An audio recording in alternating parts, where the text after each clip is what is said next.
This is the Female Founder Show with host and entrepreneur Bridget Fitzpatrick, exclusively on ASBN. Hello everyone and welcome to the Female Founder Show. Today's guest is the founder of RetailMinded and the Independent Retailer Conference. She's an author, a mother, and a professor. She's been recognized globally as a top 10 retail thought leader and is highly sought after speaker to small business audiences around the world. I'm talking about Nicole Leinbach. Nicole, thank you so much for joining us.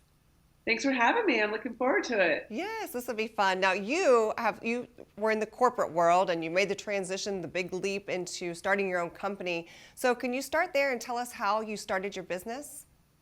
Yeah, I was so fortunate to always have an idea that I wanted to work within the business of retail.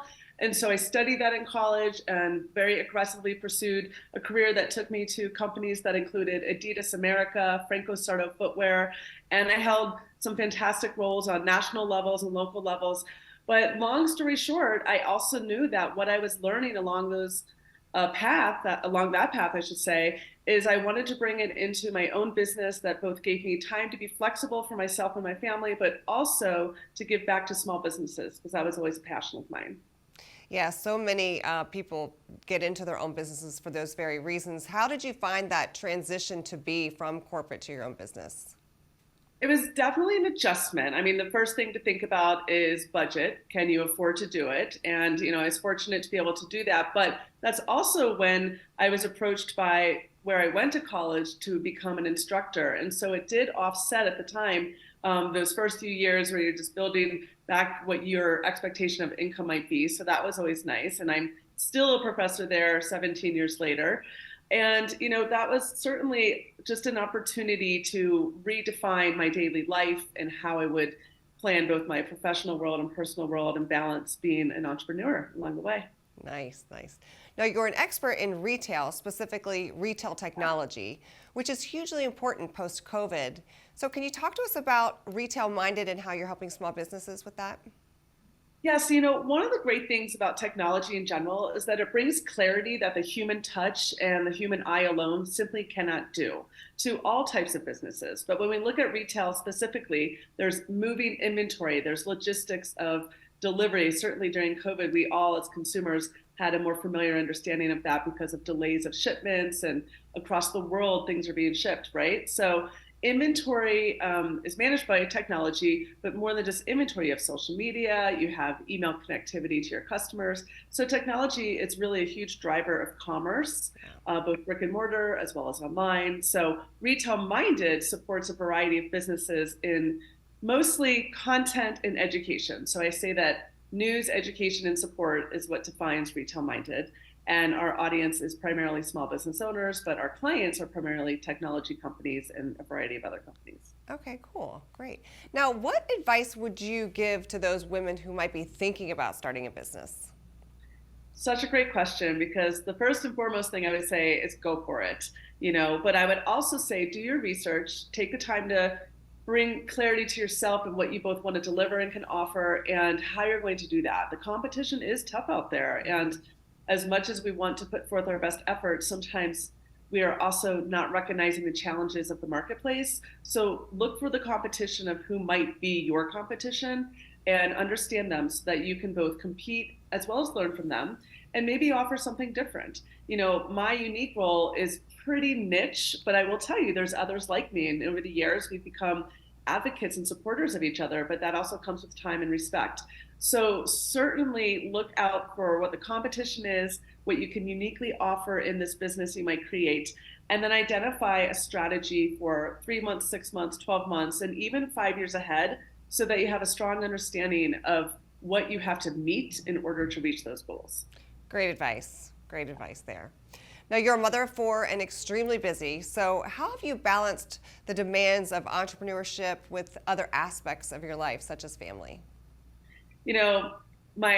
My fiance is also an entrepreneur. We're a blended family, 2 and 2 together, 4 kids, 3 dogs, and he simply understands what it's like to have a role that is not always traditional. It's not defined by a 9 to 5 expectation, if you will. So that's great. Having a fantastic partner, number one, to me, is what's going to be the best thing you can do as being an entrepreneur. Because, and if you don't, you can absolutely do it. But for me, it's really nice having those 4 kids and 3 dogs, and I travel quite a bit for business. So that's great, but also just communication. I'm being very clear of not only to your children, but to your partner and even to yourself. You know, I have a map that really is more of a calendar for our family. And they understand, okay, mom's out of town this week, but she's here this week, you know, and those are just realities of our world, but we definitely make it work.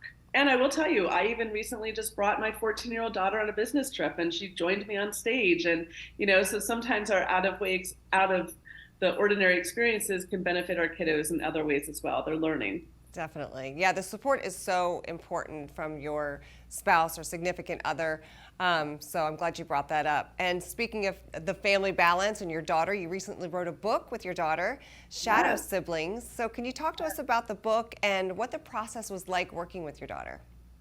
Yeah, so during COVID, we had a little extra time on our hands. And when my son was 3 years old, he lost all his hair to a condition called alopecia, which is it's non-life threatening. There's really no other side effect other than he has no hair on his body. He has the most advanced form, so head to toe, no hair anywhere.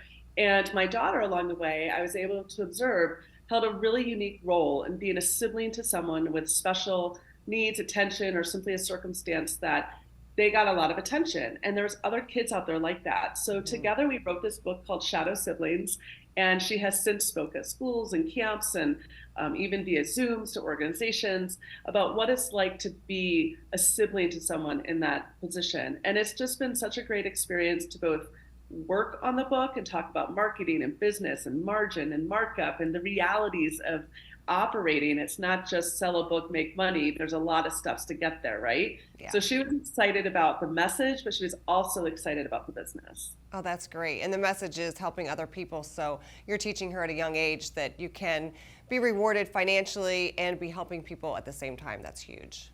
Absolutely. Yes. Yes. So now we also talked before the show about a new project that you're launching called Retail Uncensored. I know there are a lot of people watching today that could get a lot out of this. So could you share with us what that's all about?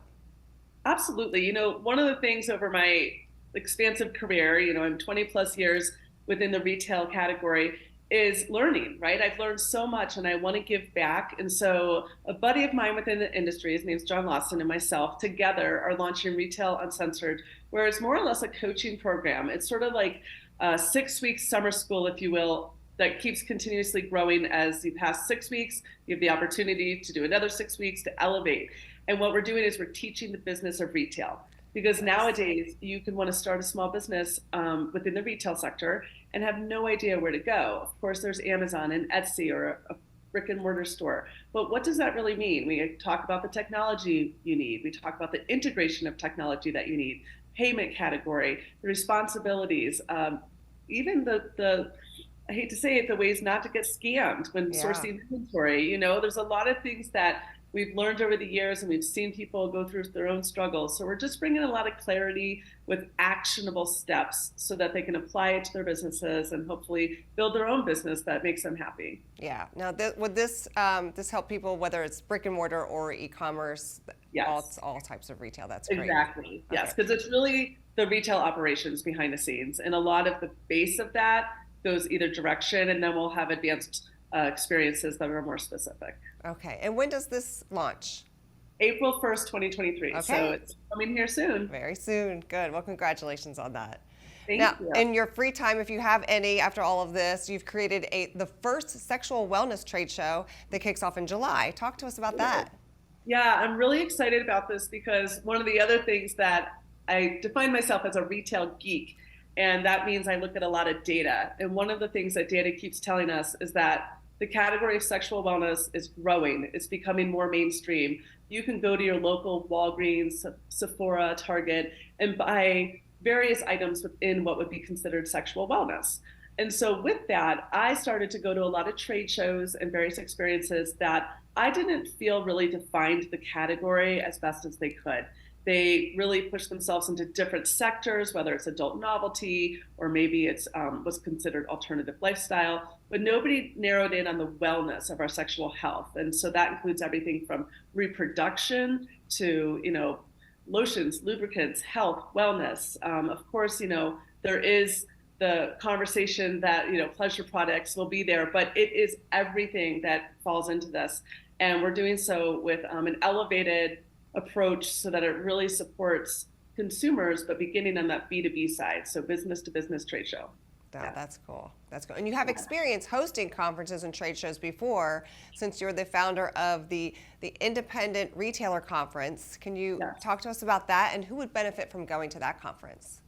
Yeah, in fact, we just had our most recent one last week in Las Vegas. We hold it on site at ASD Market Week, which is another great trade show. It's about 40,000 attendee plus trade show where retailers source their inventory, whether they're selling online or brick and mortar. And so we've partnered with them for about 10 years now, and we produce this conference delivering real-time education. The idea is to engage, learn, and connect. We want our attendees to engage with our speakers, learn from them, and ultimately connect with the brands that are being represented there. And these are typically going to be service providers, technology-focused companies that are driving the operations of retail. So whether it's online or offline, those are the types of companies you can expect. But what's really great about it, it's very informal. So the word conference can sometimes be misinterpreted as stuffy or just complex, but it's actually a very relaxed environment where we welcome people to talk to each other, learn from each other. And the goal is really to boost your business. Okay, great. I love that. Now, I have a friend starting an e-commerce business, and she's got it off the ground, but it's in a saturated market, but she's got beautiful items to sell. What do you think she should do to make herself stand out from the rest? Well, the first thing I would say is that make sure that her branding is strong. So whatever her name is, her logo, and of course, all those social media handles that you should capture and collectively make sure that they mimic each other. If they vary, it's hard for your customers to find you between one spot and the other. Yeah. And then make sure you have strong and consistent communication. I always offer the 5 C's of communication anytime you're launching a business: to be clear, concise, correct, courteous. And courteous is really just your brand tone, whatever that voice might be. So someone else, it might be humorous, depending on the brand. And consistent. So clear, concise, correct, courteous, and consistent across all of the touch points in which customers engage. The advantage that most of us have as business leaders is that we are also customers ourselves. Mm-hmm. So if your own business is not reaching customers in destination that you as a consumer are, make sure you're there as well. Okay, great advice for anyone starting a business, or any business really. Yeah. Now, your drive is so impressive, and the fact that you're helping so many people makes it even better. What has been your biggest success since starting your own business? What a great question. It's a challenging question, though, because I would like to believe that my greatest success is actually my family. And so in building my business, I know it's cliche, but I get to come home, I get to bring my, daughters on business trips. I get to take my son on experiences that have been designed more or less through business. So family is really the reason why I do so much of this. It allows me to have a lifestyle that I prefer. And so with that, I feel like my business is really, the reward to it is having a life I love living. And that comes back to my family. That is the best answer, for sure. Now, where do you see yourself in the next 5 years? Oh, gosh. In the next 5 years, the kiddos will all be out of the house. Someone's still in college or whatever they prefer to do. So I look forward to traveling more, and I always say that during that time frame, I'd like to write another book. I've written a few now, but I think my goal would be to write more books, do stronger content experiences, and travel the world. I've been fortunate to go, Australia, Amsterdam, various places speaking, but to be able to write and travel, as a result of writing, you become a speaker many times. So I think that's what I look forward to, just traveling the world and sharing, hopefully positive insight that supports other small businesses. That's fantastic. Now, for those businesses that would like to get a hold of you, what is the best way to do that? So RetailMinded.com is our anchor website, and you can find me on Twitter at RetailMinded. The only exception would be Instagram is RetailMinded World, and that's a little bit more of my personal / professional life, but I love sharing. So. Okay, great. Well, Nicole, thank you so much for joining us. We really appreciate it, and we hope to get to talk to you again soon. Thank you for having me. This is the Female Founder Show with host and entrepreneur Bridget Fitzpatrick, exclusively on ASBN. If you're a female founder and would like to help other female founders with your inspiring story, we would love to hear from you. This has been a JBF Business Media production.